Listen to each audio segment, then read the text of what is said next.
Paz a vosotros, amados hermanos, nuevamente saludándoles por este medio y siempre desear a cada uno de ustedes que la bendición de Dios y la dirección de su Santo Espíritu se manifieste en todo momento. En esta ocasión, para compartir la guía para la predicación matutina del próximo sábado 31 de agosto del 2024, que lleva por título Unos a otros se aborrecerán. El objetivo para este tema es profundizar en la profecía de la ausencia de amor entre hermanos consanguíneos y en la fe para preparar nuestros corazones que sean librados de tal falta. Y la cita base se ubica en el Evangelio de Mateo capítulo 24, versículo 10, que refiere: y muchos entonces serán escandalizados y se entregarán unos a otros y unos a otros se aborrecerán. Siempre es conveniente conocer lo que vamos a exponer ante la congregación y podamos tener en claro lo que implica el concepto aborrecer. Y de acuerdo con guiabiblica.com, significa tener una fuerte aversión o desprecio hacia algo. Este sentimiento puede ser dirigido hacia una acción, una persona o una cosa que va en contra de los valores, así como los principios éticos y morales. La palabra de Dios nos enseña que debemos aborrecer lo malo y amar lo bueno. Eso significa que debemos rechazar aquellas cosas que nos alejan de Dios y abrazar aquellas cosas que nos acercan a Él.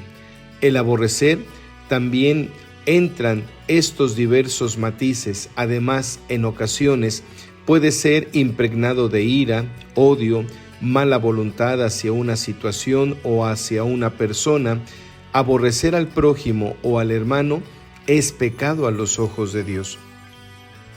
Al analizar de manera detenida Proverbios 3, verso 18, se dice: el temor del Señor es aborrecer el mal. La arrogancia y la maldad son cosas que aborrezco. Esto nos muestra que debemos tener una postura de rechazo hacia aquellas acciones o comportamientos que van en contra de los valores y principios que como hijos de Dios debemos mostrar ante el mundo, que se convierte en una grande nube de testigos, los cuales observan el proceder y manera de conducirnos de cada uno de nosotros. Recordemos que estamos en este mundo para hacer luz y no tinieblas.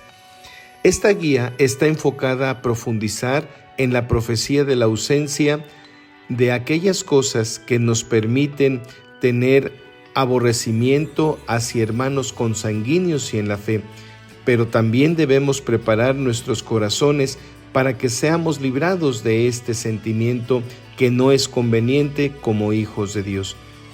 Pasemos a meditar en algunos ejemplos que nos muestra la palabra de Dios respecto a la manera en que algunos hermanos consanguíneos se aborrecieron.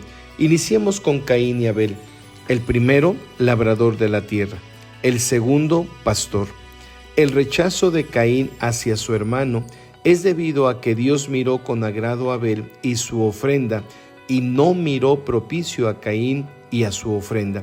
Cuando la palabra de Dios afirma que ensañóse Caín en gran manera y decayó su semblante, de acuerdo a Génesis capítulo 4, versículo 2 al versículo 5, es preciso que asimilemos que cuando estos pasajes describen la reacción de Caín de ensañarse, debe comprenderse como se irritó sobremanera, se enfureció, se molestó, y eso trajo como consecuencia que Caín aborreciera a su hermano de tal manera que, conducido por esos sentimientos de ira, cólera, rechazo hacia Abel, propiciaron el asesinato artero y vil de un inocente. Comprendamos dos pasajes de la Escritura referentes a Caín y Abel. El primero de ellos, escrito en Hebreos capítulo 11, versículo 14, que a la letra manifiesta: por la fe Abel ofreció a Dios mayor sacrificio que Caín, por lo cual alcanzó testimonio que era justo, dando Dios testimonio a sus presentes, y difunto aún habla por ella. Lo que nos quiere dar a entender esta porción bíblica es que Dios consideró a Abel justo y aceptó su ofrenda, y aunque Abel ya estaba muerto, todavía podemos aprender mucho de la confianza, es decir, de la fe que tuvo en Dios. El segundo pasaje es la primera epístola de Juan, capítulo 3, versículo 12, que refiere: no como Caín, que era del maligno y mató a su hermano. ¿Y por qué causa le mató? Porque sus obras eran malas y la de su hermano justas. La rivalidad que percibió Caín no fue así. Es por ello que aborrecer al prójimo, y más a nuestra sangre, a nuestra familia, pues, conduce a realizar acciones que no son propias como hijos de Dios. Desafortunadamente para Caín, aunque negó haber matado a su hermano, Dios le confirma que la sangre de Abel clamaba a Dios desde la tierra, reconociendo Caín ya muy tarde o fuera de tiempo que su iniquidad era muy grande para ser perdonada, como lo afirma Génesis capítulo 4, versículo 10 y versículo 13, por lo que optó por apartarse, y con él se da origen a la simiente de los hijos de los hombres. Abordemos ahora el caso de Jacob y Esaú. Para comprender esta relación de los hijos de Isaac, una fuerte rivalidad por una acción que Esaú no comprendió, y si hurgamos en la palabra de Dios, encontraremos en Génesis capítulo 25, versículo 22 al 23, Dios le declara a Rebeca que los hijos que se desarrollaban en su vientre eran dos pueblos y serían divididos desde sus entrañas. Un pueblo sería más fuerte que el otro, manifestándole así que el mayor sería servidor del menor. Ahora, cuando vemos las palabras que pronuncia Isaac sobre Jacob, y no obstante que se valió de una mentira para obtener la anhelada bendición patriarcal, la cual le correspondía a Esaú como primogénito, entendemos que Dios había profetizado lo que sucedería desde antes que nacieran. Desafortunadamente para Esaú fue algo que no superó, y vemos su reacción de cólera, rechazo, rivalidad, ira, entre otros sentimientos, aborreciendo a Jacob su hermano, que conducen precisamente a una actitud que, pronunciando estas palabras, dijo: y aborreció Esaú a Jacob por la bendición con que le había bendecido, y dijo en su corazón: llegarán los días de luto de mi padre, y yo mataré a Jacob mi hermano. Así lo refiere Génesis capítulo 27, versículo 42. Ante esta actitud, Rebeca envía a Jacob con su hermano Labán a la tierra de Aram con el propósito de salvaguardar la vida de su hijo menor. Es importante notar que cuando no controlamos los sentimientos hacia los demás, a pesar de que seamos ofendidos, denostados, humillados o vejados, tengamos en cuenta que Dios nos llama a la concordia, a no pagar mal por mal, ni que seamos vencidos de lo malo, sino que podamos vencer con el bien el mal, como lo afirma Romanos capítulo 12, versículo 21. Ahora mencionemos un ejemplo donde no se muestra rivalidad entre hermanos, donde existe la concordia. Casi al final del libro de Génesis, en el capítulo 48, en los versículos 11 al 20, nos narra la historia de José, quien presenta ante Jacob a sus dos hijos con el propósito de que los bendijera. De tal manera que, de cara a su padre, José toma a Manasés, el mayor, a su izquierda, es decir, a la derecha de Jacob, y a Efraín a su derecha. Jacob cruza los brazos y pone su mano derecha sobre la cabeza de Efraín el menor y su mano izquierda sobre la cabeza de Manasés. José reacciona, pero Jacob persiste y dice, refiriéndose a Manasés: también éste se convertirá en un pueblo y será grande, pero su hermano menor será más grande que él. Aquí no vemos una rivalidad ni desajuste familiar o reaccionar con ira, violencia, rivalidad, aborrecimiento, sino que se dan las cosas como Jacob pronunció, y Manasés fue conforme a lo que recibió, así como la distinción que tuvo Efraín sobre él.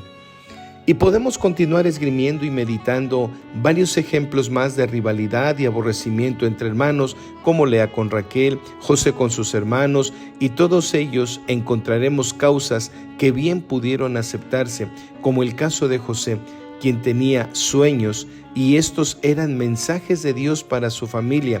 No lo entendieron así hasta cuando José estuvo en Egipto y al llegar su familia, 70 personas, al inclinarse delante de él, recuerda José el sueño que tuvo años atrás. En cada ejemplo vemos que el aborrecimiento no conduce a ninguna acción benéfica, sino al contrario, trae desgracia, calamidad, pecado, alejamiento de Dios, entre muchas y otras consecuencias. Ahora consideremos algunas circunstancias que deben evitarse entre los hermanos de la iglesia, con el objeto de no generar discordias, rivalidades, fricciones, distanciamientos entre familias, y lo que no debe propiciarse, pero en ningún momento, es la división. Al respecto, ya refería el Señor Jesús unas palabras sabias y contundentes: todo reino dividido contra sí mismo es desolado, y toda ciudad o casa dividida contra sí misma no permanece. De acuerdo al Evangelio de Mateo, capítulo 12, versículo 25. Cuando existen conflictos en la iglesia entre los hermanos en la fe, damos lugar al maligno y permitimos que nuestras obras de la carne afloren y las obras del Espíritu, como consecuencia inmediata, menguan. Ello propicia que no haya crecimiento espiritual entre la feligresía, que no exista comunión. Nos criticamos, nos juzgamos unos a otros y nos mostramos sin misericordia para nuestros hermanos en la fe. Por ello es importante aquilatar las palabras del Señor Jesucristo que pronunció: andad pues y aprended qué cosa es misericordia quiero y no sacrificio, porque no he venido a llamar a justos, sino a pecadores a arrepentimiento. De acuerdo al Evangelio de Mateo, capítulo 9, versículo 13. Ahora consideremos lo que escribe el apóstol Juan en su primera epístola, en el capítulo 4, versículo 20, y meditemos. Si alguno dice, yo amo a Dios, y aborrece a su hermano, es mentiroso, porque el que no ama a su hermano al cual ha visto, ¿cómo puede amar a Dios a quien no ha visto? Es conveniente esgrimir que si no amamos al prójimo que vemos, que está a nuestro alrededor y que mayormente a los domésticos de la fe, entonces no podemos afirmar que amemos a Dios a quien no hemos visto. Y es probable que no hayamos meditado en el alcance de lo que escribió el discípulo amado, pero es necesario que sigamos el consejo que refiere y señala, afirmando el apóstol Juan en su primera epístola, capítulo 3, versículo 18, hijitos míos, no amemos de palabra ni de lengua, sino de obra y en verdad, lo cual nos compromete que como hijos de Dios, si le amamos a nuestro prójimo, guardemos sus mandamientos, y entre ellos se especifica el amor al prójimo como a nosotros mismos. Preparemos nuestros corazones para evitar que amemos solo de palabra, sino que amemos de obra y en verdad. Es primordial que también podamos comprender el alcance del amor, el demostrar acciones que no solamente amamos de palabra, y esto se encuentra explicado en la epístola de Santiago, en el capítulo 2, versículo 14 al 17, donde manifiesta que si notamos que algún hermano o hermana tiene necesidad y no brindamos la ayuda material necesaria, no podremos entonces afirmar que nuestra fe es puesta en acción, debido a que la fe es acompañada y respaldada por las obras. Al respecto, y en el mismo orden de ideas, el profeta Isaías escribió en el capítulo 58, versículos 7 y 10, lo siguiente: no es que partas tu pan con el hambriento y a los pobres errantes metas en casa, que cuando vieres al desnudo lo cubras y no te escondas de tu carne. Y se derramare tu alma al hambriento y saciares el alma afligida, en las tinieblas nacerá tu luz y tu oscuridad será como el mediodía.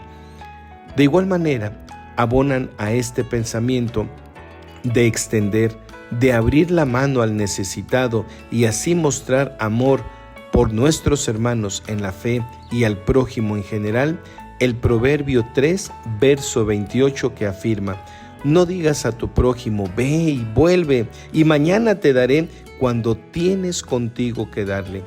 Amados hermanos, no aborrezcamos, no rivalicemos con nuestros hermanos de la congregación, no propicien ni propiciemos divisiones entre familias por actitudes y acciones pueriles que en nada edifican. Recuerde que tenemos una grande nube de testigos, iniciando por nuestra propia familia, pues somos cuestionados cómo decimos amar al prójimo y aborrecemos a varios hermanos de la congregación. Esto no es congruente ni recomendable como hijos de Dios. No edificamos de esa manera. Y cuando nuestra familia ve en nosotros acciones como esta, y usted es predicador de la palabra de Dios, ¿cómo puede pararse al frente cuando usted tiene circunstancias en las cuales no muestra el amor fraternal como debiera ser? Dios aborrece 7 cosas: ojos altivos, lengua mentirosa, manos derramadoras de sangre inocente, el corazón que maquina pensamientos inicuos, los pies presurosos al mal, el testigo falso que habla mentiras y el que enciende rencillas entre los hermanos. Quizás usted piense que es necesario que por muchas tribulaciones entremos al reino de Dios, y es verdad, pero no propiciemos nosotros esas tribulaciones, rencillas o discordias entre los hermanos que en ocasiones propician división, alejamiento de las familias y de los hermanos de la congregación. Tengamos presentes las palabras del evangelista Lucas en el capítulo 17, versículos 1 y 2, que refieren: imposible es que no vengan escándalos, mas ay de aquel por quien vienen. Tengamos presentes todas estas recomendaciones para que en nuestro corazón no existan raíces de amargura, para que seamos edificados y fortalecidos en nuestra fe cada vez que escuchamos la palabra de Dios, que cuando asistamos a la congregación, al templo donde nos reunimos para alabar a Dios, salgamos edificados, fortalecidos en nuestra fe, en comunión con nuestros demás hermanos, y que en todo momento seamos fraternos, que no cerremos nuestra mano para ayudar, que la abramos para brindar el apoyo, el respaldo que necesitan cuando algunos de nuestros hermanos requieren ayuda. Dios nos otorga entendimiento y sabiduría para esgrimir este tema frente a la congregación, y nosotros como predicadores seamos ejemplo de los fieles en todo. Dios bendiga a cada uno de ustedes y podamos poder esgrimir este tema ante la congregación. Paz a vosotros, amados hermanos.